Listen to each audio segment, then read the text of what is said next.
Where are we going?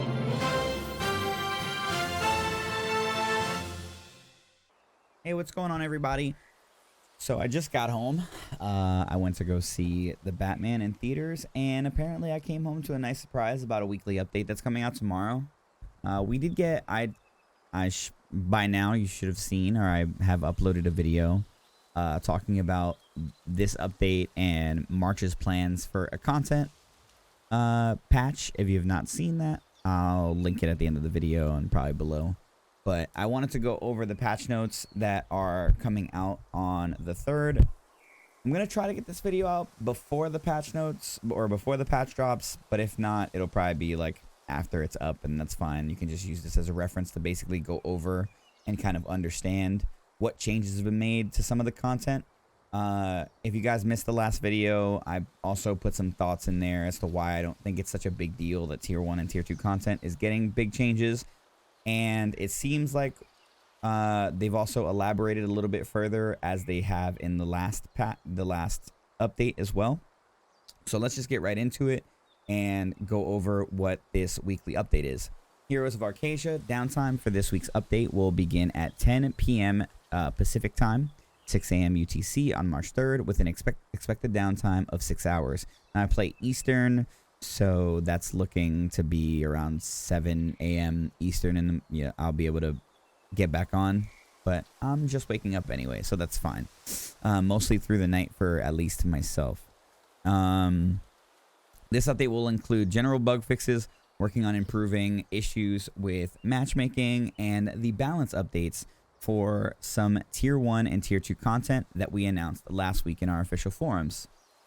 Now, balance updates. Before we dive into the specific changes and updates, we wanted to share our reasoning for adjusting the balance of some of the Tier 1 and Tier 2 Guardian raids and Abyssal dungeons. Now, they've already talked about it in the previous update. If you haven't seen in my video, they basically said that they were looking at about a 10% number of completion for each of these instances with Guardian raids and Abyssal dungeons. And that's abysmally low, especially when it's Tier 1 and Tier 2 content, which isn't the creme de la creme or the meat and potatoes of what is known to be the true end game of Lost Ark, especially in Korea when Tier 3 was introduced. I'm only speaking on this from what I've heard from amazing content creators like Saint Tone and Stoops and Zeals and, you know, so many other creators that I have had the pleasure of watching and learning from going into the NAEU launch, because this is my first introduction to Lost Ark. I never played on any of the other builds, so I can only give you my perspective as an NA player. But with some of the knowledge that I've learned from them, which you should also follow them as well, hopefully I can give my perspective as well into going into any type of balance updates, whether it be, you know, mixed or one-sided on some of the opinions that people are having, because I know a lot of people enjoy mechanic-based, they enjoy challenges, but we also have to understand that there is a huge community of players, and while you might be a part of the 1% and someone that's more skilled or, you know, given the opportunity to learn or have people to play with, there are a lot of players, if not a vast majority of players, that come home after a long day of work, get a few hours to play a day, and being stuck in one Abyssal dungeon because, you know, mechanics or a, you know, a health pool is a little too high in Tier 1, Tier 2, you know, based on the entrance eye level number, it might be a problem. Like, Titalos is a great example that I've used this week talking about this subject. Titalos is a 580 entry fee, and that's the last Guardian that you're going to face before you get into Tier 2 content. He still drops Tier 1 materials. Most people are having a hard time getting through Titalos because of his mechanics, because of, you know, his aggression and just how easy it is for him to wipe a team. By the time most people are killing Titalos that I've seen, they're already into Tier 2. So they're getting the kill on him just so they can get the next tier of Guardians, but they are only doing it so they can get Tier 2 Guardians unlocked. They don't need the upgrade materials because, you know, he was just too hard at the 580 entry level. And that's something that I think is very important that Smilegate constantly views as, you know, areas of importance when it comes to change, right? If a Guardian raid is saying you need to be 580, then at 580 you should feel like in tier 1 you can accomplish it quite well. Now I know, again, like I said, you might be thinking when I was 580 I went in with 3 of my buddies at 580 and we learned the mechanic and we did it just fine. But at the same time, again, tier 1 content is so negligible to the entire experience of Lost Ark that going in at 580 in a random pickup group and then having to learn the mechanics with a random pickup group of people that might not be as understanding is a much different experience, and that could be hours, wasted, or an hour wasted for someone that doesn't have as much time. And when it comes to content that's as low as tier 1 and tier 2, as we continue to unfold our content on our build, letting them get a feel for the content and having more fun while learning mechanics at the same time is still something that's important, because don't forget, we might be in a situation where they're learning the mechanics while also using more battle items than they probably would want to use to maintain success, even with the changes to the core experience. Anyway, let's just get into it, and then I can continue to give like my thought process as we read what Amazon has to say as well. It's been less than a month since the hordes of heroes arrived on the western shores of Arcadia. Many players are still uncovering and learning the advanced systems during their adventures, from finding the perfect placement of their skill points in the tripod system to customizing their playstyle with engravings, skill runes, and gems.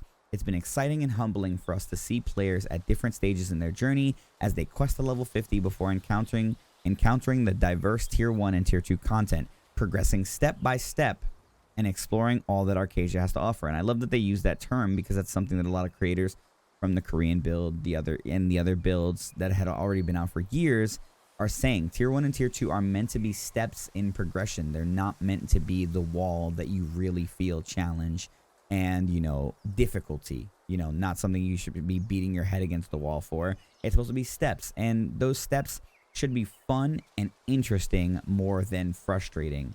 And for some people, and actually a lot of people, that is the case for some of these Guardian raids and Abyssal dungeons. In other regions, players had to stay in tier 1 and tier 2 for a considerable duration, as tier 3 had not yet been released.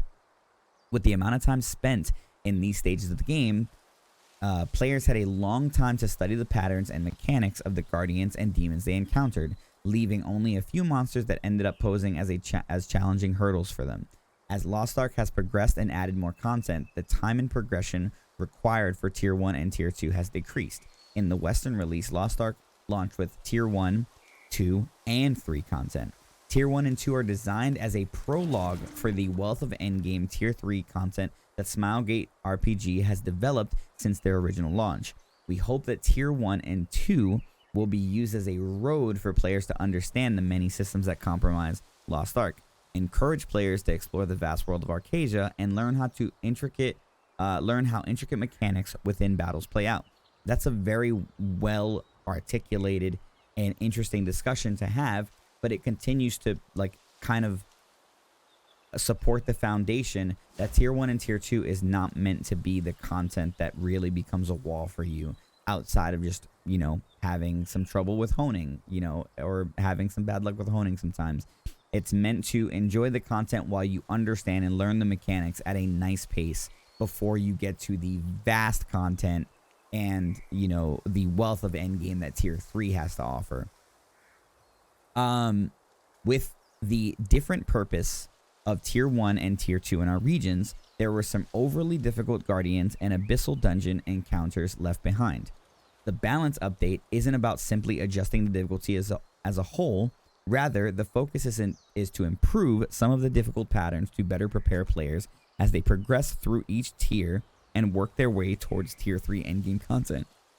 We're aiming for players to ramp up into more challenging and complex content as they progress in their journey. There's a variety of challenging future tier 3 content that has yet to be infused into the Western release. Stay tuned for our roadmap article that will share what you can expect in the coming months. These upcoming encounters will serve as the hurdles for players to challenge themselves, master systems, and learn complex mechanics. Even Argos, arriving this month, will be an unforgiving opponent ready to test the mettle of these so-called heroes infesting Arcasia. And I think that's great. I think that's fantastic. Now, when I first heard that they were planning to nerf or make balance changes to Necromancer's Origin, it made me even scratch my head, because I learned Necromancer's Origin, even though as someone who's color deficient, I have a hard time seeing colors. It's really hard to see the flash of Sigmund. So when I was trying to teach players about the flash, they were still having a hard time, seeing it. So while they were trying to learn it mid-run, it was just better to tell them, hey, red or white for the orb that you need to grab. So let's see. We have improved players' forgiveness during the orb phase when trying to defeat Sigmund during the stage 2 of Necromancer's Origin. And that seems like maybe he'll get less health back if you fail. That's the only thing I could think of. Instead of giving him his full health bar back, improved player forgiveness. So, that just seems like, okay, you're not going to be as penalized for not getting the right orbs. But you still need to do the mechanic to get a win on the entire Abyssal Dungeon, and improved the visual effect of Sigmund's color wave to make it more clear to players. That is a fantastic change, because, again, I am color deficient, and even though I know what I'm looking for, I still sometimes struggle to see the wave of Sigmund's color. So people that, are like me or are not like me probably were still having a hard time when they were first learning it. And even then, it's still something that you have to pay attention to, and it's still a mechanic that you have to learn and execute. So these are good changes, and there's nothing that is being so aggressively balanced that's going to make it unfun. You know what I mean? Phantom Place, Hall of the Twisted Warlord, made a change to the Phantom Legion King attack pattern and Phantom Cut debuff stack that is applied to the character. Updated the Phantom Legion King Illusion Sword summon attack pattern. As the swords follow the players, if a player receives 2 stacks, they will incur damage upon reaching 3 stacks, they will die. So it seems like they're dropping one of the stacks being the wipe, which is quite a bit more forgiving. And honestly, when I'm thinking it from the perspective of someone that's going into it for the first time, that's a lot more of an enjoyable step into learning mechanics for boss fights. You still have you still have a wipe, you still have to understand about the stacks, and honestly, you're still going to lose out on getting the second stack too early anyway, because you need that time to break the stagger bar for the Phantom Legion King, in my opinion. Maybe it's not that big of a deal if you get the 2 stacks a little too early, but regardless, that's a decent change as well. And again, it still requires you to learn the mechanics. It still requires you to do the damage. And so far, we're not seeing any HP changes, so you still have to do the same amount of damage. Hildebrand Palace decreased the amount of damage required for the stagger phase when Infernia appears in stage 3 of Hildebrand Palace. That's perfectly okay. I don't have any trouble with stagger damage as a gun lancer, because my shield attacks are huge damage to stagger, but that's perfectly fine, especially depending on the chemistry of characters that are in the Abyssal Dungeons. Increase the Phantom Energy range for Meteor, the Meteor mechanic during Stage 3. It looks like there's some spacing errors there. And change the attack shape of the second Meteor mechanic from a circle to a front attack during Stage 3. That seems a little more forgiving, but again, it still seems very, it still seems like there's a decent requirement for completing this. And it still requires people to understand their placement on the map and still be able to respond to attacks, which is very important in Lost Ark. Gates of Paradise, the Sea of Indolence, increased the warning time for the Omen attack in Stage 2 of Sea of Indolence. That's actually pretty amazing. If that's the attack that I'm thinking of, I'm okay with that, as far as I know. Change Indolence Sentinel's comms attack from a wipe mechanic to a high damage attack in Stage 2 of Sea of Indolence. Now, this one, You know what? Just based on his berserk phase, because a lot of people I was seeing even when I was completing it, I'm actually okay with that. Wipe mechanics are, I like wipe mechanics. As someone, I'm not big on many MMOs, especially at endgame. This is the longest I've ever played an MMO and the furthest I've ever gotten into endgame. By the way, if anybody doesn't know, I hit 1100 today, so it really is like my introduction into my first true experience as being like dedicated to an MMO, and it feels really awesome. But I'm okay with that. I'm sure that there's going to be a lot of people. I understand why people are going to be upset that there's no more wipe mechanic on Sea of Indolence. But I think the reason that I feel okay with it is because it's your first real introduction to 8-player anything in the game. And if there's anyone like me that's new to MMOs or new to, combat styles or isometric cameras or anything like that, or more skill reliant MMO combat, maybe, that's the only thing I can think of. Again, I'm trying to have an open mind to the average player more than someone like myself who can play 10, 12, 16 hours a day, or like you that might be listening to this that is, even further than I am in content and, has never had an issue with any of this content. I'm not really thinking about us. I'm more thinking about, a normal average player that can only pick up group in and it's an 8-player, and every player that wipes in the 8-player Abyssal Dungeon so far is very detrimental to being able to complete it. So those are the, I was more thinking like you're gonna see a 30-40% HP drop for these, and that would have maybe been something I would have been more worried about. But none of these changes have been so, overwhelmingly hard that I think it's going to make it any less challenging to where people that aren't understanding mechanics or don't care about understanding mechanics are going to be able to face roll through it. And I think that was one of the biggest concerns. It wasn't being approached and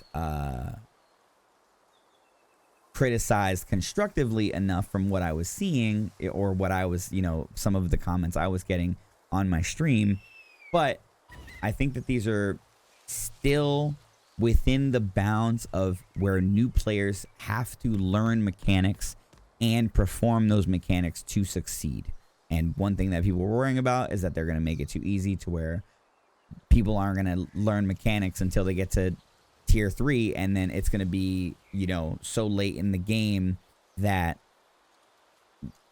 they have no core understanding of how endgame works in Lost Ark, and that's not what I'm seeing here.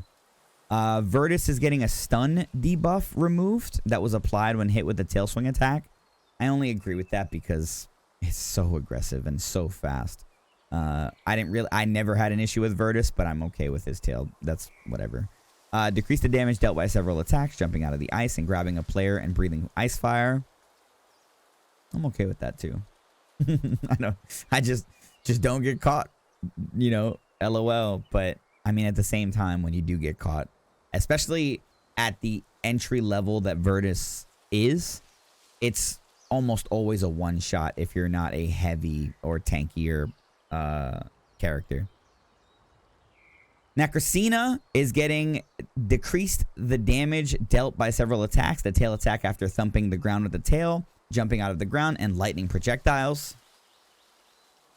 That's okay. Flame Fox Yoho is the only thing I'm seeing so far that has a HP decrease. Decreased Flame Fox Yoho's HP, reduce the duration of Flame Fox Yoho's flame ground attack, reduce the effect of the burning soul ability, decrease the damage dealt by several attacks, throwing foxfires, jump forward in claw attacks, jump upward in claw attacks.